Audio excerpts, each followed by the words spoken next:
Olá, amigos! Queremos hoje trazer para vocês algumas informações que serão muito relevantes acerca da epidemia e da pandemia de gripe que nós estamos atravessando aqui em nosso país e, em realidade, praticamente hoje quase todos os países do mundo a atravessam. Em realidade, esta gripe ela é produzida por um vírus da família dos vírus influenza e se caracteriza pela produção de um quadro agudo infeccioso das vias aéreas superiores, no qual as pessoas infectadas com frequência apresentarão febre, dor de garganta, dor de cabeça, dores musculares e, em alguns casos, podem evoluir para sintomas respiratórios mais complexos, dificuldade para respirar e, menos frequentemente, até mesmo para um quadro de insuficiência respiratória.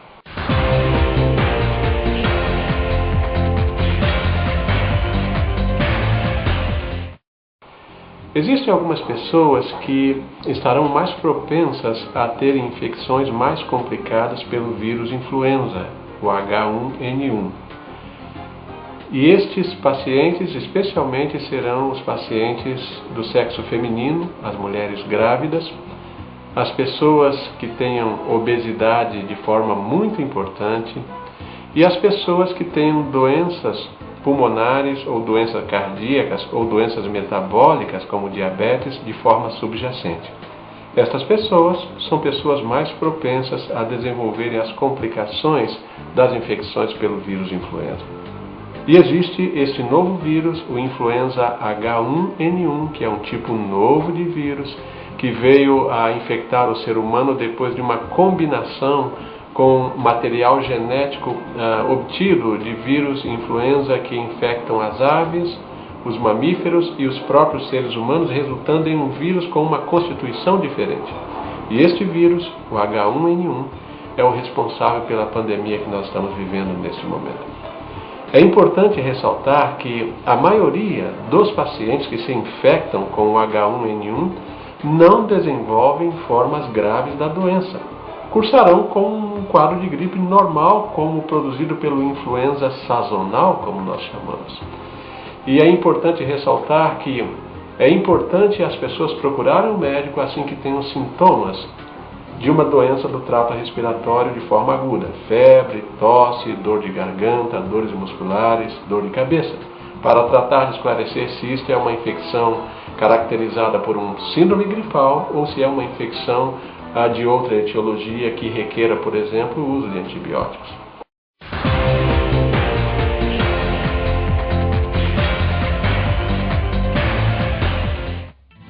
E estas formas são formas tranquilas que todos nós podemos desenvolvê-las. Em primeiro lugar, aos pais é mencionado e eles devem saber que se o seu filho tem um quadro de uma doença infecciosa aguda das vias aéreas superiores, um quadro compatível com um quadro de gripe, os pais devem evitar enviar o seu filho para a escola. E se isso ocorre,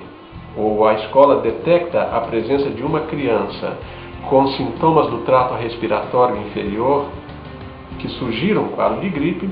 os pais devem ser imediatamente alertados, o serviço médico que possa atender esta criança é imediatamente mobilizado para atendê-la e tratar de esclarecer se é um quadro de uma infecção viral pelo vírus influenza ou se é uma infecção por outro tipo de micro-organismo. Medidas que todas as crianças podem tomar, não somente as crianças, mas todas as pessoas, de forma preventiva para evitar a aquisição da infecção por um vírus do trato respiratório, como os vírus influenza, estas medidas incluem, em primeiro lugar, lavar as mãos com frequência. Assim que é uma medida simples e muito eficaz, lavar-se as mãos com água e sabão com muita frequência. Evitar ficar tocando no nariz e na boca, porque esta é uma forma fácil de inocular o vírus no trato respiratório, inclusive através da cavidade oral. Seria interessante os alunos evitarem um contato físico muito próximo, um contato muito direto, assim que os amiguinhos e as amiguinhas, ao se encontrarem e ao se saudarem, pois possam saudar de longe com um aceno de mão, evitando um abraço muito efusivo e evitando os clássicos beijinhos que a gente dá na face, né? Porque esta é uma das formas também fáceis de transmissão do vírus. Evitar a utilização de objetos de uso pessoal de forma compartida, assim que os talheres, os copos, esses objetos de uso pessoal, as toalhas, devem ser objetos somente de uso pessoal e exclusivo. Se uma pessoa antecipa que vá tossir ou vai espirrar, que ela utilize um lenço de papel descartável e depois de tossir ou espirrar, cubra então, ou antes de fazê-lo, antes de tossir ou espirrar, cubra a boca com o lencinho de papel, tossa ou espirre no lencinho de papel e depois pegue esse lencinho e o jogue no lixo. E imediatamente depois, lave as mãos.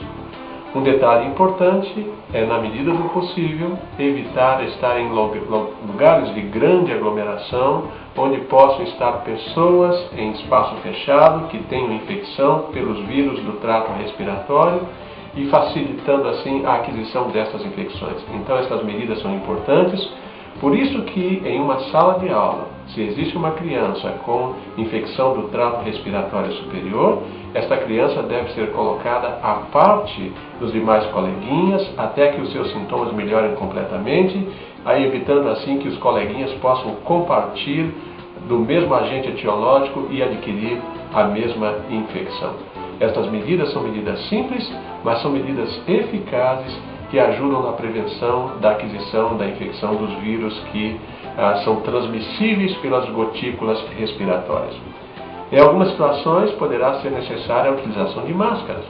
Entretanto, são situações muito pontuais, nós não recomendamos o uso indiscriminado de máscaras, mas se por acaso alguém tem manifestações do trato respiratório superior e tem que por algum motivo estar, ainda que seja por alguns minutos,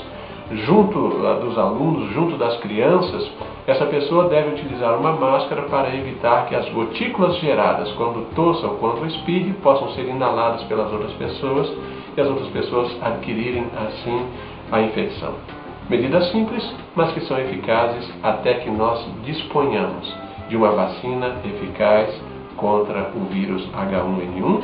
que segundo as perspectivas dos laboratórios que estão trabalhando aceleradamente nesse processo, esta vacina deverá estar disponível primariamente, provavelmente já a partir do final do mês de outubro, início de mês de novembro. Talvez para nós aqui no Brasil demore um pouquinho mais, entre dezembro e janeiro, para que cheguem as primeiras vacinas para a nossa utilização e a administração às pessoas que têm o maior risco de adquirir a infecção.